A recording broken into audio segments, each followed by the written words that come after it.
So on the phone we have Hanna Hrabarska from Ukraine. She fled her country a couple of months ago, I think. 2 months, 3 months, no, February. 3 months ago. Yeah. I came in March, Mm-mm. 14th of March. Yeah. And in Kiev, you had a studio where you portrayed people, and you did a lot of music photography. So could you tell a little bit about us, about what you did in Kiev? Yeah, I've been working as a photographer, independent photographer. So I had my studio, and where I was working with private clients, but also I was touring with musicians around the world, basically. Yeah. And in general, not only working in my studio, obviously, just doing photography for clients and for myself as well. So some art photography too. Yeah. But mostly for clients. Yeah, yeah. So you had some personal projects, but mostly commercial in assignment. Yes. Yeah. And well, the question that that I thought about most is, when did you decide to photograph the travel to the Netherlands, or the flee out of Kiev? I think it's a really beautiful series about you and your mother traveling by train and by car out of the country you lived in. It was not something like conscious decision. Just after the war started, I couldn't take photos. I couldn't touch my camera, but for 1 week approximately. But then when we decided to leave, and when we were we took a train from Kryvyi Rih, from the city where my mom lives, to Uzhhorod, to the west of the country, like one of the most western cities of our country. So when we were taking this train, and it took us like 24 hours to get there, but in the morning when we woke up, and I just realized that now we are in a safe place, because West was pretty much not under attack at that time. And I just took my camera just to fixate, just to document maybe my, I don't know, the momentum. And that's how I did this first photo, the first photo of a project. And since then I just couldn't stop taking pictures. And also the reaction of the audience, because I posted it first in my Instagram. The reaction of my audience was very so my mom. Yeah, the transmission is a bit less at the moment now, so but I can follow your story. You didn't have the intention to start it, but you did it quite organic. It just happened as a sort of diary. Yes, exactly. And what kind of function does it have for you now? Clearly, it's a diary. Well, first it had also a function of like helping me to cope with the situation. I was busy with taking pictures. I was busy with putting the story together, etc. And now it's just organically I feel the urge to continue doing it, because we go through some processes. For example, just recently we moved to another apartment, and my mom, she already built her own community in the previous place, Austerlitz.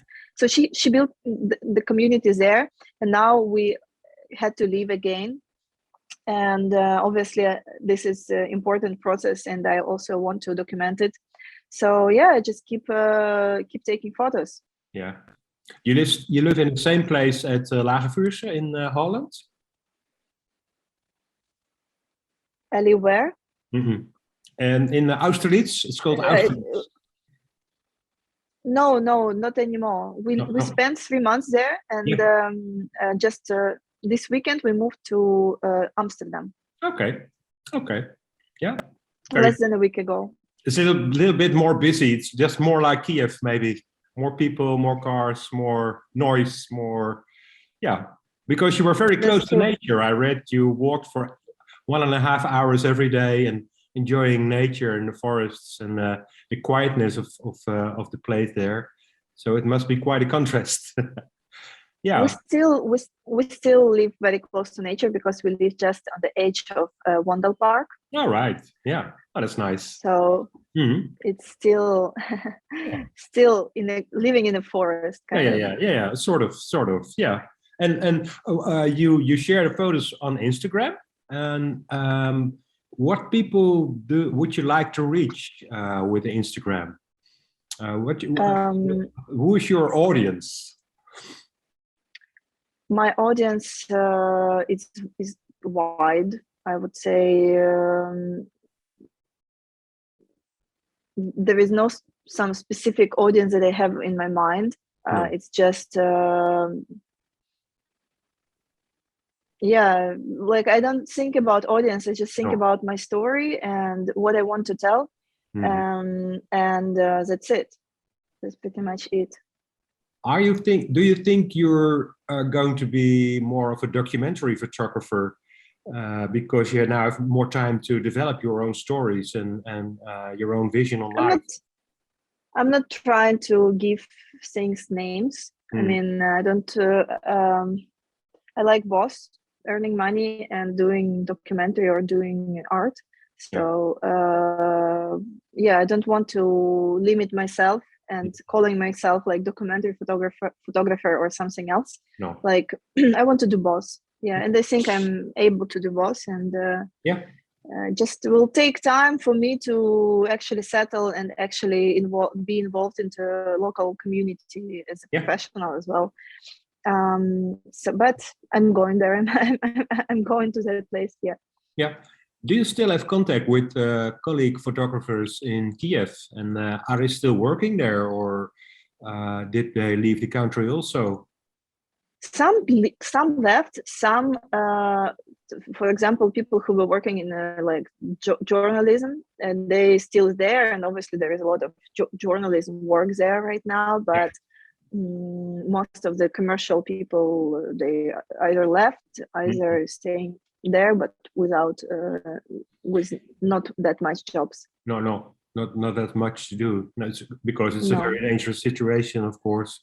And you still it's have like people just don't people just still don't know if their business will be developing or something. So nobody spends that much money on any advertising campaigns, etc. So photography is not the first priority for businesses right now. I understand. It's just paying salaries, etc. This is what is priority.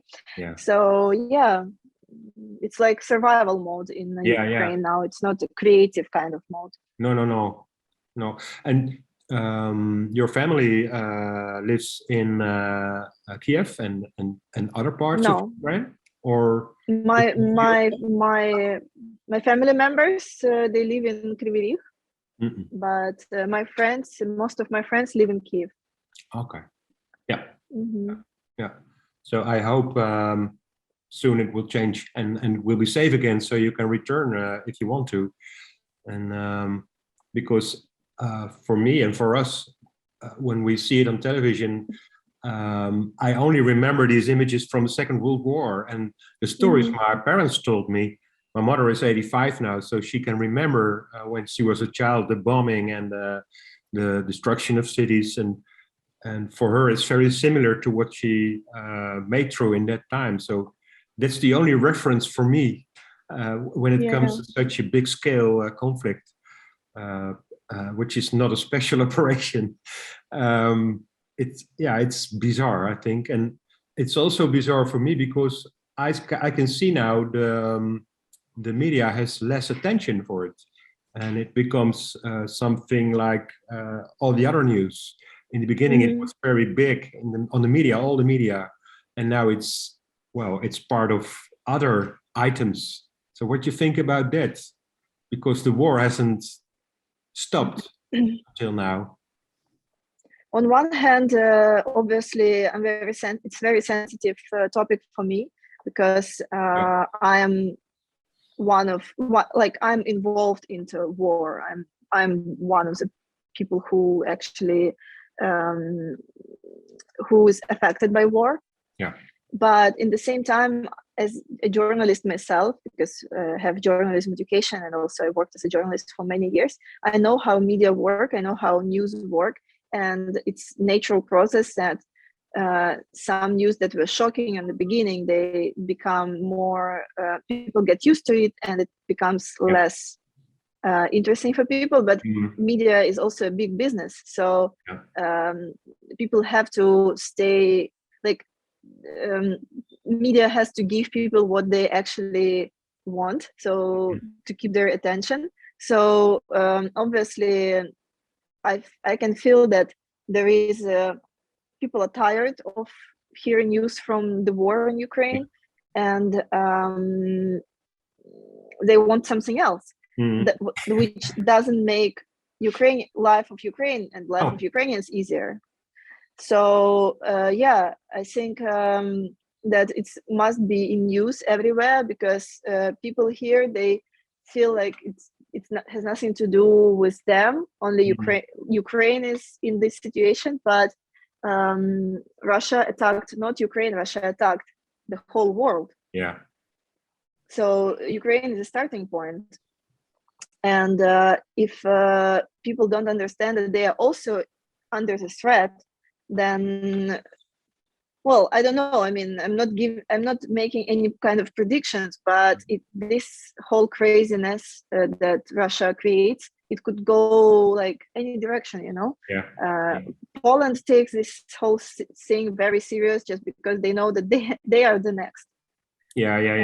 Because if Russia win this war, then they will go further to Europe. And but for example, in Netherlands, it's very far away from Ukraine, and people don't feel any kind of threat. So physical threat. It's not like you're bordering with something.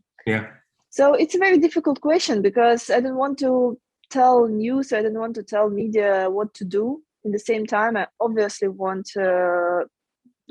people to know and understand what's going on in Ukraine. I'm always reading news, checking news, and right now there are many very painful issues with how the war going. People from Azovstal, the Azov battalion from Mariupol, they are captured in Russia right now, and in unrecognized Donetsk, Lugansk republics, so-called.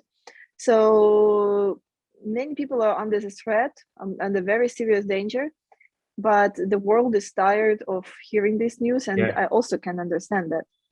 So if you don't feel that it's your personal issue, then you just don't want to hear about it every day. So and then COVID comes again, and all the attention goes to COVID, and it's also serious. It's nothing compared to this war. I understand what you're saying. It's more of a world problem instead of just a conflict between two countries. It's much more. It's not even a conflict. It's not even a conflict. Like, I really hate when people say it's a conflict, because there is no conflict.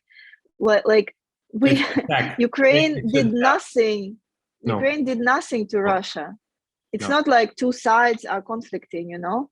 So I think also it's very important to choose correct wording when talking when media people talk about what's going on in Ukraine.